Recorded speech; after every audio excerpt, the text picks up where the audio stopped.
मैं आपकी तरफ आता हूँ अब्दुल्ला साहब। आप सॉफ्टवेयर कंपनी के मालिक हैं। डिजिटल जो इनवॉइसिंग है हुकूमत ने और एफबीआई ने जो शुरू काम किया है, क्या आप समझते हैं डिजिटल इनवॉइसिंग ही पाकिस्तान का मुस्तकबिल है? जी सर, बिल्कुल मैं समझता हूँ। उसकी रीज़न ये है कि यहाँ पे सिस्टम चलता है मैनुअल इनवॉइसिंग का। हाथ से बना ली, एक्सेल से बना ली या किसी सॉफ्टवेयर से बना ली जो कि आगे हुकूमत तक नहीं पहुँचती। मिसाल के तौर में एक दुकान में जाते हैं, वहाँ से आपने परचेजिंग की, टैक्स उसने आपसे कलेक्ट किया लेकिन हुकूमत को नहीं दिया क्योंकि वो वहाँ से उसको छुपा सकते हैं। अब डिजिटल इनवॉइसिंग इसमें क्या करती है कि आपका सिस्टम एफबीआर से लिंक है, आपकी इनवॉइस प्रिंट होने से पहले एफबीआर पे सबमिट होगी, इनवॉइस नंबर लग जाएगा। फायदा इसका क्या है कि वो एडिट नहीं हो सकती और वो इनवॉइस कंफर्म है। वो अब आवाम का जो टैक्स है वो हुकूमत तक जाएगा ही जाएगा क्योंकि रिकॉर्ड डिजिटल कैंसिल नहीं हो सकता। मैनुअल सिस्टम आप चेंज कर सकते हैं, डिजिटल चेंज नहीं हो सकता और वो वेरीफाइबल होता है वाया क्यूआर कोड। अच्छा, एक कंपनी के लिए जो ई इनवॉइसिंग का सिस्टम है उसको अगर डिजाइन करना हो तो फिर किन किन मराहल से गुजरना पड़ता है? सर उसके लिए सबसे पहले उनको टैक्स का स्ट्रक्चर समझना पड़ता है। जैसे वो सेल क्या कर रहे हैं, स्टैंडर्ड रेट गुड्स के ऊपर 18% जीएसटी है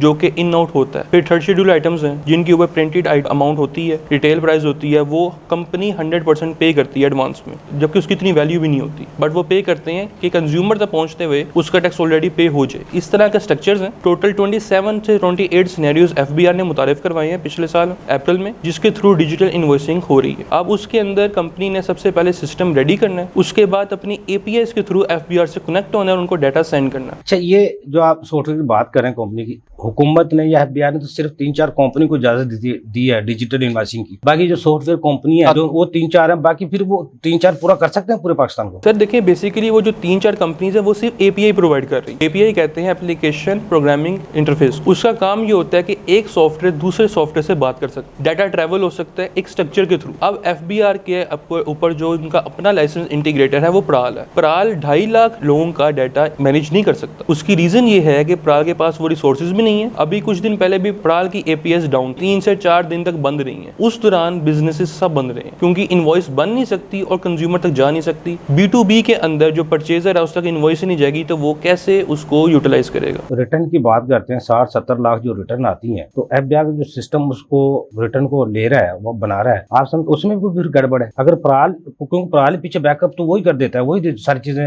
ओके, जो मसाइल आ जाए तो वो पूरा उसको सही करता है। सर बेसिकली कुछ कंपनीज हैं जो कि प्राइवेट जो वेंडर है उसको प्रेफर करती हैं। जो आपकी पब्लिक लिमिटेड कंपनीज हैं वो प्रेफर करती हैं कि हमें प्राइवेट कंपनी दी जाए, हम उनके साथ कम्युनिकेट करके एक perfect digital invoicing system create करें। कोई भी सिस्टम परफेक्ट नहीं होता, बट प्राइवेट कंपनीज की हेल्प के साथ वो नियर टू पॉसिबल चले जाते हैं 100% के करीब। जिसके बाद होता ये है कि उनकी इनवॉइसिंग में नियरली 0 से भी कम चार्जेस हो जाते हैं कि इशू आ सकता है। अच्छा, अगर सॉफ्टवेयर में डाटा गलत करे, फीड हो जाए या उसको गलत कैलकुलेशन करे तो फिर उसका हल क्या है? सर उसका हल एफबीआर ने दिया हुआ है, वैलिडेशन एपीआई का। उसमें ये अगर आपने इनवॉइस में कोई ऐसी सिस्टम किया जो कि एज पर लॉ बनता ही नहीं है, तो पहले ही आपकी इनवॉइस एफबीआर में सेंड होगी और वो बताएगा वो इनवॉइस ठीक है या नहीं ठीक है। उसके अंदर वो एरर दे देगा कि यहाँ पे ये गलती है, इसको आप ठीक करें, वो अलाउ ही नहीं करेगा उसको। पीछे सेल टैक्स की रिटर्न में भी मसाइल आए थे, वो फिर क्या आता है सिस्टम में? सर वो प्राल की तरफ से इशूज थे, सर्वर सिंक्रोनाइजेशन में इशू आते हैं और आजकल जो इंटरनेट के मौजूदा हालात हैं उसकी वजह से इशूज आ रहे हैं और इसके ऊपर बहुत जल्द। आप जो सॉफ्टवेयर बना रहे हैं वो क्या है, वो हमारे नाज़रीन को बताएं। वो जो डिजिटल इनवॉइसिंग के हवाले से उसके तरीकाकार क्या है और आप क्या क्या कर सकते हैं? सर बेसिकली वो हाइब्रासॉफ्ट वेंडिज के नाम से हमारी एप्लीकेशन है, वेब बेस्ड एप्लीकेशन है। उसके अंदर वो आपके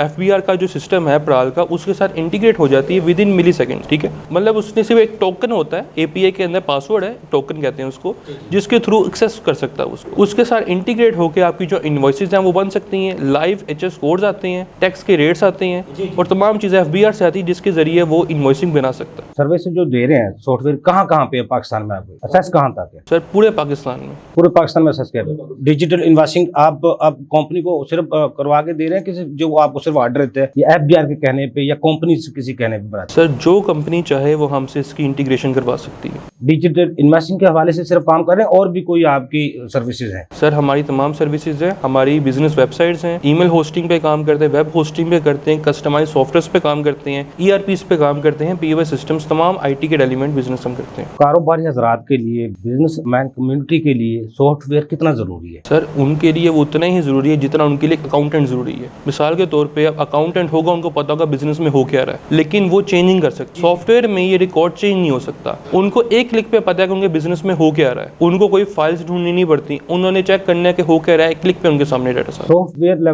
बनाने के बाद या लगवाने के बाद अकाउंटेंट की अलग ज़्यादा सर्विस लेनी पड़ेंगी? नहीं सर, उसकी जरूरत नहीं पड़ती। उसकी रीजन ये कि अकाउंटेंट्स का काम होता है डाटा मैनेज करना, एक्सेल शीट्स पे या जर्नल बुक बनानी। तो सॉफ्टवेयर आजकल इतने कैपेबल हैं कि वो खुद ही ऑटो बना के दे देते हैं, उसकी जरूरत ही नहीं पड़ती। आप आईटी के एक्सपर्ट हैं, सॉफ्टवेयर बनाते हैं, तो हमारे जितना ये पाकिस्तान ने जो सेल टैक्स का सिस्टम बनाया, आप क्या समझते हैं इसमें क्या खराबी है? अगर कोई खराबी है तो आपकी नज़र में वो कौन सी है और उसको किस तरह दूर किया जा सकता है? सर सबसे पहले खराबी ये है यहाँ पे कि जो लोग हैं उनके अंदर जो डिजिटलाइजेशन है वो अभी इतनी इन नहीं है, ठीक है। वो इतना डिजिटलाइज को इतना प्रेफर नहीं करते। उनको बस ये होता है कि हमारा काम चल रहा है, इतना इनफ है। जबकि उनको समझना चाहिए कि डिजिटलाइजेशन उन्हीं के फायदे के लिए। उनको पता है कि उनका स्टॉक कौन सा है, कब आया, कब गया, किसने किया, क्या किया। उनके पास तमाम चीज़ों का रिकॉर्ड है और वो रिकॉर्ड एडिटेबल नहीं होता। एक दफ़ा जो रिकॉर्ड बन जाता है वो चेंज नहीं हो सकता। पहले हुकूमत ने POS point of sale system मुतारफ करवाया इंटीग्रेशन करने के लिए, उसके बाद डिजिटल इनवॉइसिंग, दोनों में फर्क क्या है? वो दुरुस्त अमल था या ये दुरुस्त अमल है? सर दोनों ही दुरुस्त अमल है। बेसिकली जो POS सिस्टम है वो B2C के लिए, जो एंड कंज्यूमर्स हैं उनके लिए है ये सिस्टम। किस स्टोर पे जाता हूँ, मैं चीजें खरीदता हूँ तो मुझे वो इनवॉइस मिलेगी, उसको आप POS सिस्टम के साथ FBR के साथ, क्योंकि उसका जो टैक्स है वो आप एडजस्ट नहीं करवा सकते। जैसे अभी सर से बात हो रही थी कि इनपुट आउटपुट एडजस्टेबल होता है टैक्स में, बट कंज्यूमर उस टैक्स को एडजस्ट नहीं करवा सकता। उसके लिए POS सिस्टम मौजूद है,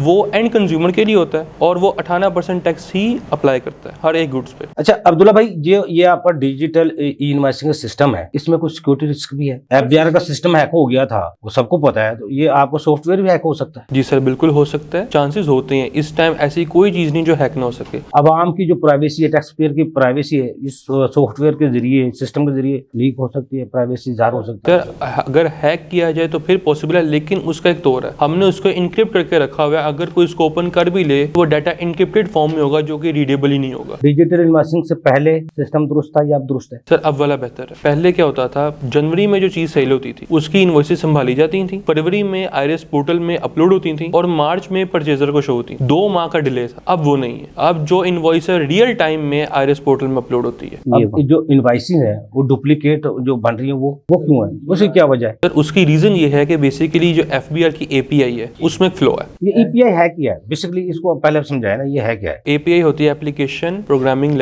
इंटरफेस होता है। वो एक वेबसाइट लिंक एक बनानी होती है आपने, उसके जरिए सॉफ्टवेयर कम्युनिकेट करते हैं, ठीक है। उसके थ्रू हम JSON एक फॉर्मेट होता है, उसके थ्रू हम डाटा सेंड करते हैं FBR को, उसके रिस्पॉन्स में उसका रिस्पॉन्स आता है। डिजिटल इनवॉइसिंग अब किन लोगों को लिए ये जरूरी है? तमाम वो लोग जो सेल टैक्स में रजिस्टर्ड है। इनकम टैक्स वाले डिजिटल में नहीं आते, वो POS इनवॉइसिंग में आते हैं। मिसाल के तौर पे जो हॉस्पिटल्स, स्कूल्स, ये सेल टैक्स एग्जेम्प्टेड है, लेकिन ये इनकम टैक्स की वजह से POS इंटीग्रेशन में फॉल करेंगे। सेल टैक्स में रजिस्टर है लोग, वो डिजिटल इनवॉइसिंग अगर किसी से बनवाना चाहें, किस तरह राब्ता किस तरह करेंगे? सर वो सिंपल हमारे WhatsApp नंबर पर रब्ता करेंगे और हम उनको इनकी सर्विसेज प्रोवाइड कर देंगे। उनके आईआरएस पोर्टल में एप्लीकेशन एक होती है, वो फिल करनी होती है। आपने अपना IP व्हाइट लिस्ट करना होता है। ये आपका WhatsApp नंबर क्या है इसका, जो सॉफ्टवेयर का आप कंपनी का? 03249464 ये सॉफ्टवेयर आप वैसे चलेगा कैसे रहा? सर ये वेब बेस्ड सॉफ्टवेयर है। किसी भी सिस्टम पे जिसके अंदर इंटरनेट है और ब्राउजर है, उसके अंदर आप इस सिस्टम को चला सकते अब्दुल्ला साहब, आप POS में और जो डिजिटल इनवॉइसिंग, इसको टैक्स रेट का भी कोई फर्क है? हैं। जी सर बिल्कुल फर्क है। सर बेसिकली जो POS इनवॉइसिंग सिस्टम है उसके अंदर मैक्सिमम जो रेट अप्लाई होता है वो 18% है, चाहे जो परचेज करने वाला है वो सेल टैक्स में रजिस्टर्ड हो या ना हो। लेकिन डिजिटल इनवॉइसिंग में ऐसा नहीं है। अगर कोई पर्सन है जो कि सेल टैक्स में रजिस्टर्ड नहीं है, उसको इजाफी 4% फर्दर टैक्स अप्लाई होगा। मिसाल 18 के बजाय वो 22% टैक्स देगा। अच्छा, वैसे ये डिजिटल इनवॉइसिंग का जो खर्चा है हुकूमत को उठाना चाहिए, टैक्स पेयर को उठाना चाहिए? ये अपने दिल से बताएं, क्योंकि हुकूमत चाहती है दस्तावेजी मुआशरत, हुकूमत की जिम्मेदारी है, FAT है कि जो शरायत है उनको पूरा किया जाए। तो ये चंद अरब की कह लें, थोड़ी ज्यादा इसमें इन्वेस्टमेंट तो नहीं है, ये हुकूमत की जिम्मेदारी होनी चाहिए कि ये टैक्स पेयर की? हुकूमत ने इसके लिए आपको 2 ऑप्शंस दी हैं। एक है हुकूमत का अपना लाइसेंस इंटीग्रेटर जो कि प्राल है, वो आपको free of cost integration provide कर रहा है। उसके अलावा प्राइवेट भी मौजूद है, 8 से 9 कंपनीज हैं अब टोटल जो आपको अदर लाइसेंस इंटीग्रेटर्स हैं, जो आपको पेड APIs प्रोवाइड कर रही हैं। कंज्यूमर की मर्जी है, वो जो चाहे इस्तेमाल कर सकता है, फ्री भी है और पेड भी है। यानी हुकूमत का सारा फ्री भी है। ये डिजिटल इनवॉइसिंग का है